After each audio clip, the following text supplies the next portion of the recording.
যদি কখনো দেখেন দুনিয়া আপনাকে ভাঙতে চাচ্ছে, নামাতে চাচ্ছে, ধ্বংস করতে চাচ্ছে, আপনি রবের উপর তাওয়াক্কুল করে নবীর প্রেম ভালোবাসা নিয়ে একটু ধৈর্য ধরে সময়ের অপেক্ষা করবেন, সময়ের অপেক্ষা করবেন, রবের হুকুম আসা পর্যন্ত সময়ের অপেক্ষা করবেন।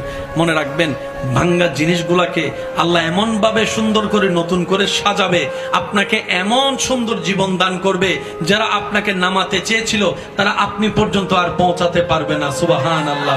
যারা আপনাকে টেনে ধরে নামাতে চেয়েছে তারা অনেক পিছনে পড়ে থাকবে, আপনি রবের রহমত নিয়ে অনেক দূরে এগিয়ে থাকবেন। মনে রাখবেন, শুধু একটু সয়ে যাবেন, একটু ধৈর্য ধরে থাকবেন, একটু সহ্য করে চুপ করে থাকবেন।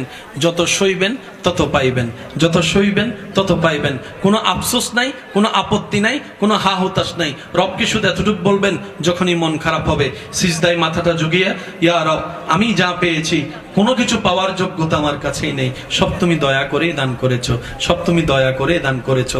একটা জিনিস পাওয়ার যোগ্যতা আমার নাই, এই চোখ পাওয়ার মতো যোগ্যতা